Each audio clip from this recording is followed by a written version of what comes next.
Hello, welcome to Libra Philippines. So ito yung reading natin for Libra, Sun, Moon, Rising, Venus, Jupiter, Libra. Take only what resonates.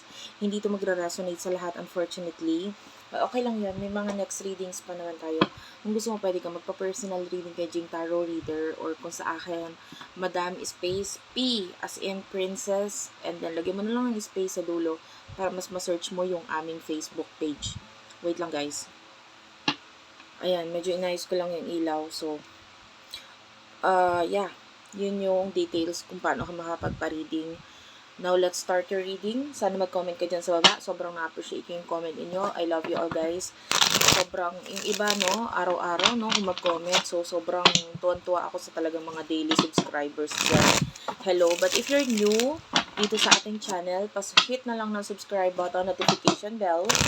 Ma-appreciate ko yung mga subscription ninyo, likes ninyo, comment ninyo. Kahit heart-heart lang, smileys, malaking bagay yun sa akin eh. Kahit hindi na ninyo i-comment yung mga karanasan ninyo, okay lang yun, no? Masayang-masaya na ako. Yeah. But, of course, nagtitake time talaga ako dyan na wait lang guys ha. So, ayun. Yeah, anyway, ginagawa kong hobby talaga yung pagbabasa ng comment ninyo. So, sana mag-iwan kayo dyan sa baba. Yan, pag wala akong magawa talagang nagbabasa ako ng comment. Kasi nakakatuwa, no? Ang daming natutuwa at nakaka-relate sa aking reading. Two of Wands, Aries, Leo, Sagittarius, The Magician. Okay, this is a major arcana, yung Magician. Major, yung nakikita natin, I feel like sa ngayon,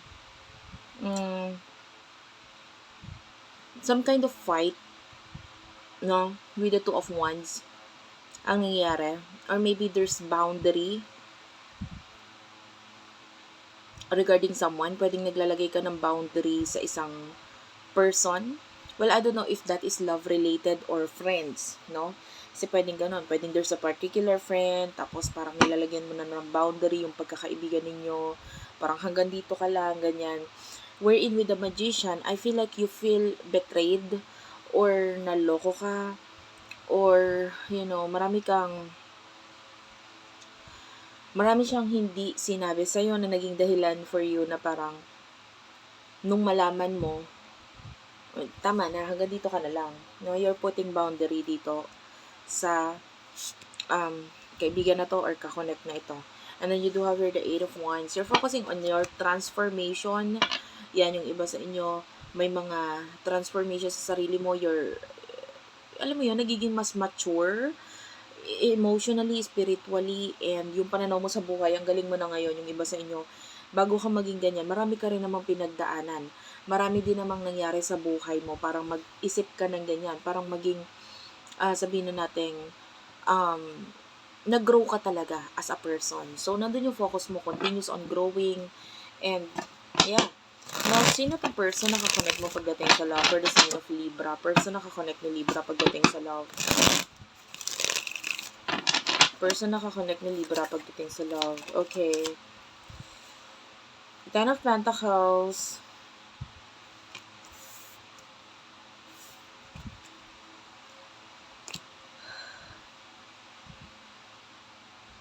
Nakaramdam ako ng kaba dito sa person. I don't know if you're dealing with someone na mahilig sa kape or what. Nervyosa kind of energy. Pero nakaramdam ako ng kaba sa kanya. Pero itong person na to, pwedeng may communication sa inyo with the Page of Wands. Pero nandun yung takot, yung kaba. And parang kinakabahan siya for you. Kinakabahan siya para sa'yo. Or natatakot siya sa'yo. Or para sa'yo. Parang ganun.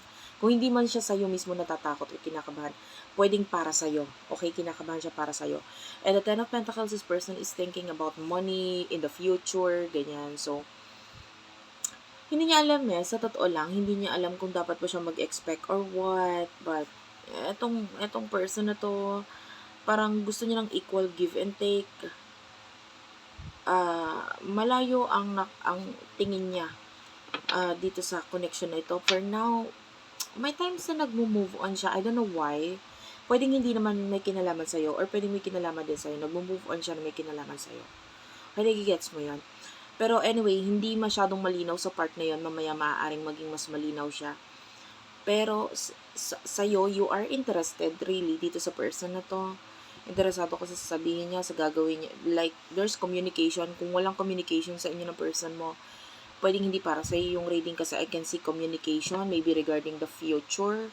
Pero yun nga, pwedeng sa connection ninyo, pwedeng may boundaries or hindi basta-basta pwedeng masabi agad kung ano yung mga plano or yung intention. Kung hindi man sa inyo, sa ibang tao, you like yung plano ninyo together or what. So, ganun. Ano yung emosyon ninyo sa isa't isa? Emosyon ninyo sa isa't isa. For the sign of, ano to? Libra. Medyo ulyanin ako guys, pagpasensyahan mo na, alam mo na yan. Yung mga matatagal na nakasubscribe yan. Queen of Pentacles and the Ace of Pentacles. So, ito yung emotions mo. And then, emotion of person. Ito for you.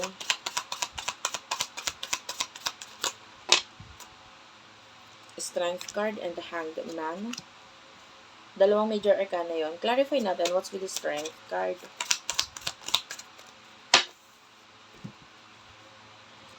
The Tower and the Lovers. Libra. The Queen of Pentacles, you're focusing on your stability.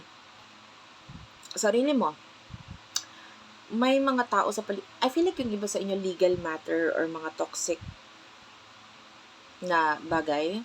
Ang pinag-focusan mo ngayon like documents or what or anything legal or yung iba sa inyo maybe you're facing your fears. Hinarap mo na ngayon yung takot mo, spiritually, legally, or whatever. So, nakikita natin with the Ace of Pentacles, nag-focus ka sa new beginnings mo.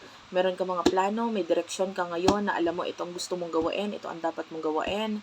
So, nandun yung focus mo, focusing on your beginnings. Lalo na kung may kinalaman sa stability mo, money mo, or ano pa yung mas magbibigay ng growth para sa akin. So, that is you, no, na nagfo-focus doon na gusto kong mangyari ito, pero kailangan alam ko dapat ayusin ko muna yung mga dapat ayusin muna. Okay, the Lovers, puro major arcana guys ha. Yung nag-clarify dito sa Strength card is dalawang major arcana rin, which is the Tower and the Lovers, which is Gemini energy. Gemini, sa astrology kasi, Geminis are like communication. It rules communication and pwedeng there's some kind of an ending regarding a communication or Gemini also it talks about cars, neighbors, yan. So pwedeng some kind of an ending regarding neighbors, sasakyan, communication, or maybe whatever itong bagay na gustong aralin itong person na to, pwede nagkaroon ng some kind of like ending doon sa bagay na yun. This person is willing to fight for you. Yung emotion niya kasi dito palaban. Although may takot, is palaban. Ito person na to. May takot siya eh. Pero parang kailangan ko tong harapin. Kailangan ko tong labanan. This person is willing to wait. Kind of energy. The Hanged Man, naghihintay. Itong person na to, like kahit, sanay na siya eh. Tsaka parang, kahit may mga bagay na magpa-trigger sa kanya na mag-let go, umalis, or what, this person is not letting go.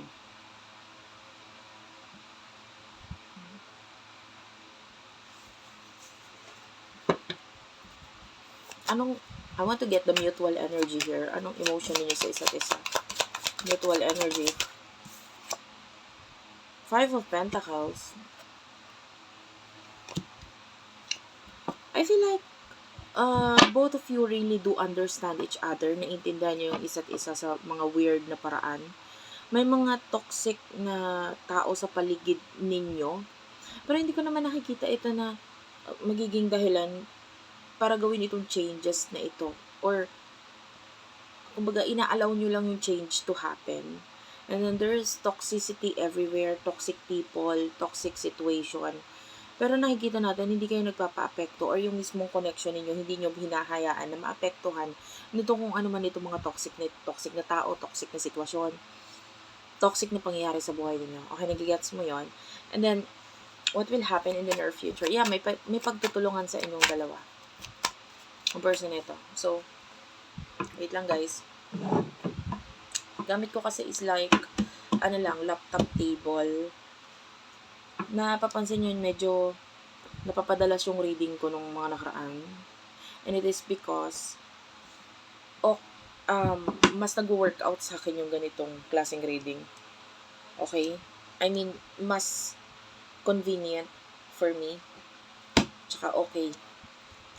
Kaya pagpasensyahan mo kung yung setup ko ganito, yung iba kasi gusto nila cards yung nakikita. Ayan. Ito lang yung pinaka-perfect place and time para gawain ko tong reading for you kasi I'm a very busy person, okay? So anyway, nag-explain lang ako guys kasi if you want naman ng card reading or yung cards yung nakikita mo, pwede naman ninyong itry tignan yung ibang video kasi may time na ganun. Pero gagawin ko kasi yung reading na ramdam ko rin kung ano yung reading na mas mag-o-okay. Or, you know, my spirit guides are also telling me gantong reading yan. Ramdam ko sa kanila. I'm the one communicating with them, diba? Seven of Cups, the Hierophant. Okay. Okay.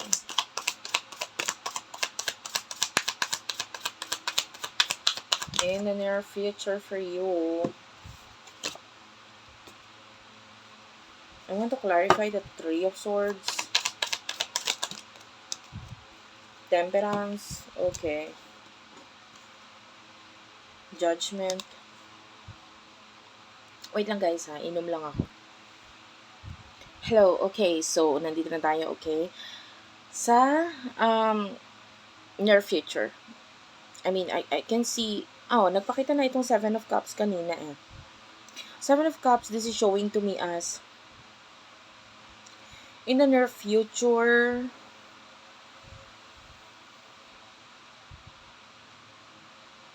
hindi ko alam kung mahilig ka ba sa romper. Ay, no, yeah.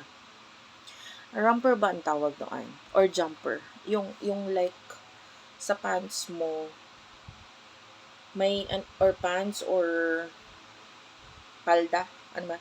Yung may ganito pa, yung may strap pa dito, na parang nakadikit dun sa palda or sa pants. Or sa dress. Parang ganun. Parang spaghetti style siya. Hindi ko alam kung anong purpose na, maybe the design. So, yun nga. Yeah, this could be your reading. Or yun yung suot mo ngayon. Or maybe that is part of your uniform. Diba? Yung overall ba kung tawagin yun. Seven of Cups. Parang suspender. Yan, sa lalaki, suspender. Or may event na malapit ka magsuot ng ganon. Like, usually, nakikita ko kasi yun sa mga kasal, mga ring bearer. Hindi ko, guys, hindi ko sinabing ring bearer kasi, of course, sa bata yun, but, yeah, yung mga ganon.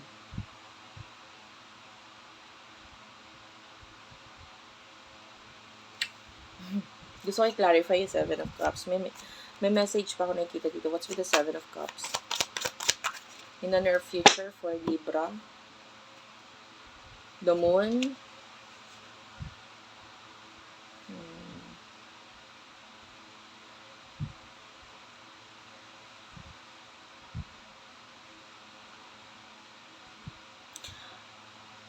Eto ha, pwedeng mag-ingat ka sa mga tutulungan mo or tinutulungan mo kasi hindi lahat nagiging totoo sa'yo. Maybe some of them are, or vice versa, kung ikaw ang tutulungan, okay? Kung ang dating ikaw ang tutulungan. Kasi mag-ingat ka sa kanila dahil pwedeng the moon is like a secret. So, pwedeng may mga itinatago itong mga taong ito sa'yo. And the Hierophant, yeah, the Hierophant is like a lesson for you. So, of course, pag may lesson, meron kang pagdadaanan ng pagsubok. Okay? And, so, itong mga taong ito na pwedeng lalabas sila as like tutulong sa'yo or vice versa, ikaw ang tutulong sa kanila and then something is going to happen na magiging dahilan para Four of Swords. And can you see that? The woman here is crying. So, medyo hindi mo makikita kasi medyo ang ilaw ay hindi okay. Anyway. So, pwedeng pwedeng may mga tumulong sa'yo or may mga tutulungan ka na maging dahilan para mag-take advantage itong mga taong ito. And I feel like pwedeng maging dahilan ito para malungkot sila. And then pwede pag-usapan. Ay, guys, baliktad.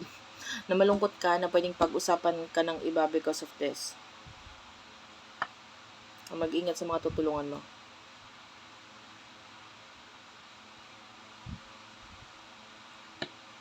For the person that you're dealing with,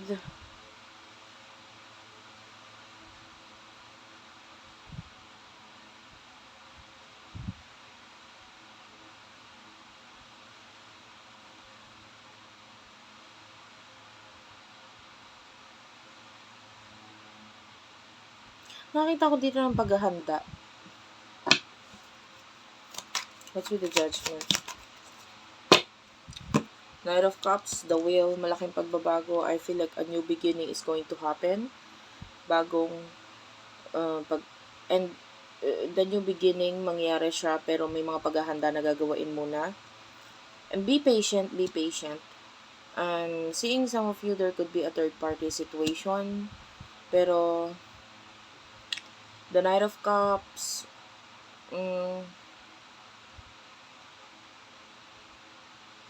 third party na itatago ang nakikita natin dito.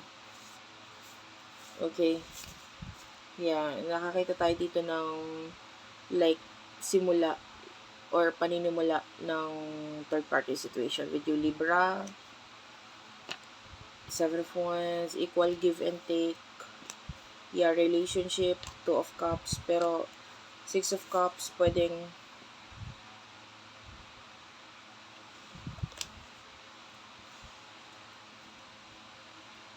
malaman, makita.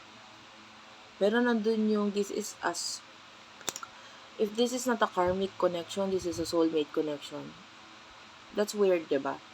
Kasi alam mo, technically, pwede ka magkaroon ng maraming soulmate dito sa mundo. Kasi ano ba yung soulmate? Medyo palalawakin ko lang yung explanation.